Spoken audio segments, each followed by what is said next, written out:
सोनपरी और जहरीला तालाब भाग 34। तो अब तक हमने देखा कि सरदार और सोनपरी राक्षस को मारने के लिए तालाब के पास पहुंच गए हैं और उसके खतरनाक जीव को मारकर पहला घेरा पार भी कर चुके हैं। तो चलिए देखते हैं कि वो बाकी के घेरे पार करके राक्षस राज तक पहुंच पाते हैं। क्या होता है। सरदार की जड़ी बूटी लाल घेरे को ना तोड़ सकी। सरदार का यह वार बेकार हो गया। सरदार ने फिर से अपनी जड़ी बूटी की सहायता से लाल घेरे को तोड़ने की कोशिश की, लेकिन लाल घेरा ना टूटा। सरदार को अपनी शक्तियों पर जो घमंड था वह टूट चुका था। सरदार सर झुकाकर सोनपरी की ओर मुड़ गया। सोनपरी सब समझ गई थी, लेकिन उन्होंने सरदार को इस बात का एहसास नहीं होने दिया। सोनपरी सरदार से बोली, आप अपनी मंत्री जड़ी बूटी इस घेरे पर नष्ट ना करें। इस लाल घेरे को तोड़ने के लिए मैं अपनी जादुई छड़ी का सहारा लेती हूँ। इतना कहने के बाद सोनपरी ने अपनी जादुई छड़ी की सहायता से एक ऐसी शक्ति प्रकट की जो लाल घेरे को तोड़ सकी। शक्ति प्रकट होने के बाद लाल घेरे से जा टकराई। जादुई छड़ी की शक्ति को लाल घेरे से टकराते ही एक तेज धमाका हुआ। धमाके से पूरी गुफा हिल उठी। लेकिन सबसे ज़्यादा हैरान कर देने वाली बात यह थी कि इतना बड़ा धमाका होने के बाद भी राक्षस राज की साधना नहीं टूटी। राक्षस राज अभी भी साधना में लीन था।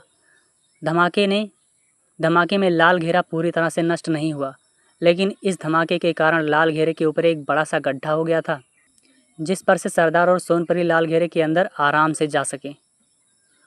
सरदार और सोनपरी एक पल की देर किए बिना उस लाल घेरे के अंदर पहुंच गए। सरदार और सोनपरी ने 2 घेरों को पार कर लिया था।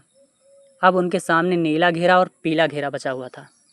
नीले घेरे के टूटते ही राक्षस राज की साधना भंग हो जाती है, क्योंकि नीला घेरा राक्षस राज के सिद्धि स्थल को घेर रखा था। सोनपरी सरदार से बोली, इस नीले घेरे को मैं अकेली तोड़ूंगी, क्योंकि इस घेरे के टूटते ही राक्षस राज की साधना भंग हो जाएगी और मुझे अपने सामने देखकर क्रोधित होकर मुझे समाप्त करने की कोशिश करेगा। और आप अभी इस जगह से जाकर गुफा की ओर किसी पत्थर के पीछे छिप जाना, और जब राक्षस राज मुझसे लड़ने में व्यस्त हो जाएगा तब आप मौका देखकर मतंग ऋषि के द्वारा दी गई अंगूठी की सहायता से पीले घेरे को तोड़कर उस कमंडल को लेकर इस गुफा से दूर चले जाना और वहां पहुंचकर कमंडल को तोड़ देना। कमंडल के टूटते ही अमृत कुंड आज़ाद हो जाएगा। इसके बाद आप अमृत कुंड के अंदर जाकर पुष्प में निवास करने वाले भंवरे को मार देना, जिससे राक्षस राज की मृत्यु हो जाएगी। राक्षस राज के मरते ही राजकुमार यशवर्धन और राजकुमारी सोनालिका उस पिंजरे से आज़ाद हो जाएंगे। सोनपरी की योजना सुनकर सरदार बोला, सोनपरी आपकी योजना तो बहुत अच्छी है, लेकिन राक्षस राज से आप अकेली कैसे लड़ पाएंगी? मैं भी आपके साथ रहूँगा इस लड़ाई में। सोनपरी बोली, नहीं, अगर हम दोनों साथ में लड़े तो फिर उसे कभी भी मार नहीं पाएंगे। इस समय उसकी शक्तियाँ कमज़ोर हैं और मैं उसका सामना अकेले कर सकती हूँ।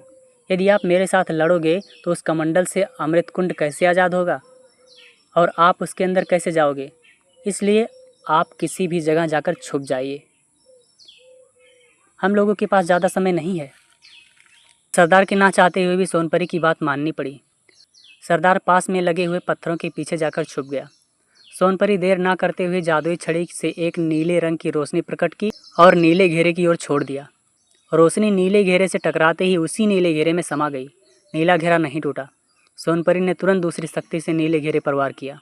दूसरी शक्ति भी नीले घेरे के अंदर समा गई। इसी तरह से सोनपरी ने कई प्रकार की शक्तियाँ नीले घेरे को तोड़ने के लिए भेजी, लेकिन सोनपरी की प्रत्येक शक्ति उस घेरे में समाती जा रही थी। सोनपरी परेशान हो गई। सरदार दूर से यह सब देख रहा था। उसने सोनपरी से कहा, सोनपरी, एक बार मतंग ऋषि की दी हुई अंगूठी की शक्तियों को भी परख कर देख लो।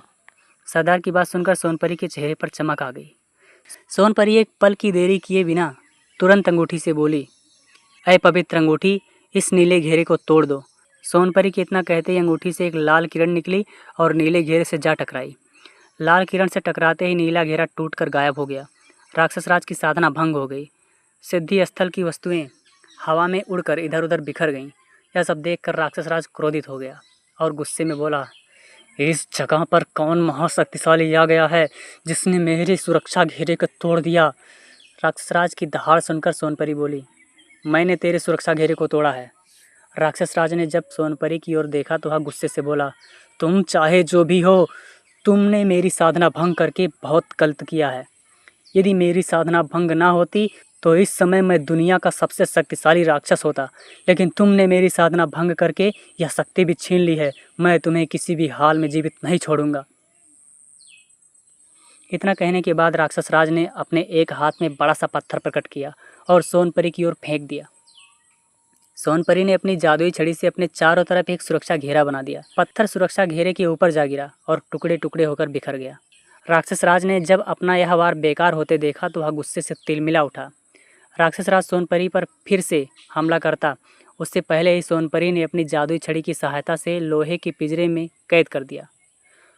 लेकिन राक्षस राज की शारीरिक शक्ति भी कम नहीं थी। उसने अपने बल से लोहे के पिंजरे के टुकड़े टुकड़े करके फेंक दिया उसे। सोनपरी और राक्षस राज दोनों एक दूसरे को हराने के लिए एक से बढ़कर एक शक्तियों का इस्तेमाल करते जा रहे थे। दोनों लोगों का ध्यान पूरी तरह से एक दूसरे को हराने में था। सरदार को राक्षस राज का कमंडल चुराने का इससे बेहतर मौका और नहीं मिल सकता था। सरदार ने भी इस मौके को नहीं गंवाया। वह राक्षस राज की नज़रों से बचते हुए पीले घेरे सहित कमंडल को उठा लिया और तुरंत गुफा से बाहर निकल गया। सरदार ने भले ही राक्षस राज का कमंडल हासिल कर लिया था, लेकिन उस कमंडल की रक्षा अभी भी पीला घेरा कर रहा था, जो सबसे शक्तिशाली घेरा था। और यह भाग यहीं पर समाप्त होता है। तो चलिए कहानी को आगे बढ़ाते हुए हम अगला भाग शुरू करते हैं। सरदार राक्षस राज के चंगुल से कमंडल को ले आया था, लेकिन कमंडल अभी भी पीले घेरे में था। सरदार को नहीं पता था कि यही घेरा सबसे शक्तिशाली है। सरदार ने मंत्रित जड़ी बूटी की सहायता से उस घेरे को तोड़ने के लिए इस्तेमाल किया, लेकिन पीला घेरा नहीं टूटा। सरदार ने पीले घेरे को तोड़ने के लिए और भी कई प्रकार की मंत्रित जड़ी बूटियाँ का इस्तेमाल किया, लेकिन सरदार की कोई भी जड़ी बूटी पीले घेरे को नहीं तोड़ सकी। सरदार परेशान हो गया। तभी कुछ देर बाद सरदार को मतंग ऋषि के द्वारा दी गई अंगूठी का ध्यान आया। सरदार ने एक पल की देरी किए बिना अंगूठी से बोला, अय पवित्र अंगूठी, कमंडल के चारों ओर बने इस पीले घेरे को तोड़, जिससे मैं इस कमंडल को तोड़कर इसमें समाया अमृत कुंड आज़ाद कर सकूं। अंगूठी मतंग ऋषि जी की शक्तियों का ही एक रूप थी। सरदार की बात सुनते ही अंगूठी से एक पीली रोशनी निकली, जो जाकर पीले घेरे से टकरा गई। टकराते ही पीला घेरा चड़मड़ाते हुए टूटकर हवा में गायब हो गया और उस जगह पर पीली रोशनी फैल गई। सरदार उस पीली रोशनी से बचने के लिए अपनी आंखें बंद कर लीं। कुछ देर बाद सरदार ने जब अपनी आंखें खोली तो उसके सामने एक राक्षस राज का कमंडल रखा हुआ था। कमंडल को देखकर सरदार खुश हो गया। सरदार ने उस कमंडल को अपने हाथ में ले लिया और आसपास ऐसी जगह देखने लगा जहां पर कमंडल को तोड़ने पर अमृत कुंड आराम से स्थापित हो जाए। कुछ देर इधर उधर देखने के बाद सरदार को थोड़ी में अमृत कुंड को स्थापित करने लायक जगह मिल गई। सरदार उस जगह पर जाकर कमंडल को जमीन में रखकर अंगूठी की शक्ति से कमंडल को तोड़ दिया। कमंडल के टूटते ही अमृत कुंड उस जगह पर स्थापित होकर नजर आने लगा। लेकिन अमृत कुंड सरदार को जैसे ही नजर आया, सामने का दृश्य देखकर हैरान रह गया। अमृत कुंड के चारों दिशा में 4 अलग अलग प्रकार के शैतानी शक्ति पहरा दे रही थी। शैतानी शक्तियों ने जब अपने सामने एक इंसान सरदार को देखा तो वह सरदार के ऊपर हमला करने के लिए उसकी तरफ आगे बढ़ने लगी। इधर सोनपरी राक्षस राज से बराबर युद्ध कर रही थी। राक्षस राज अपनी जिस शक्ति का भी वार सोनपरी पर करता, सोनपरी अपनी जादुई छड़ी से मतंग ऋषि के अंगूठी के द्वारा राक्षस राज की शक्ति बेकार कर देती थी। राक्षस राज अपनी शक्तियों को बेकार होते हुए देखकर तिलमिला गया। सोनपरी से लड़ने के चक्कर में राक्षस राज यह भी भूल गया था कि उसका कमंडल अपनी जगह से गायब हो चुका है।